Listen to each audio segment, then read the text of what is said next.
Өвсгөл аймагт энэ сарын 14-16-ны өдрүүдэд Орос хэл соёлын нэгдсэн арга хэмжээ болж өндөрлөлөө.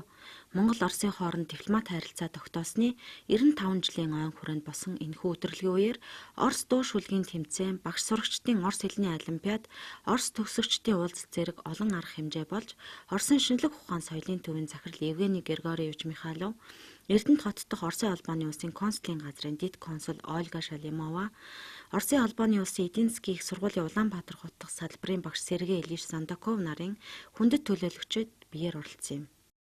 Ну, а если говорить о технических сторонах... За, техник талаас ярих юм бол өнөөдөр энд зохиогдох олимпиадын үр дүн маргааш шууд гарна. Маргааш шилдэг хэд хэдэн хүүхэд Оросын холбооны улсын их дээд сургуулийн оюутан болно. Станут студентами российских вузов. Хүндэт зочид Оростой хэл залгаа оршдог Тус аймгийн ерөнхий боловсролын сургуульд Орос хэлний гүнзгийр өвсөн сургалтад тусгай анги нээж, орон нутагт шаардлагатай нарийн мэргэжлүүдийг судлан Оросын холбооны улсад мэргэжилтэн бэлтгэхэд хамтран ажиллах саналыг аймгийн засаг дарга урлагч Эрдэнэбаатар тавьсан юм а.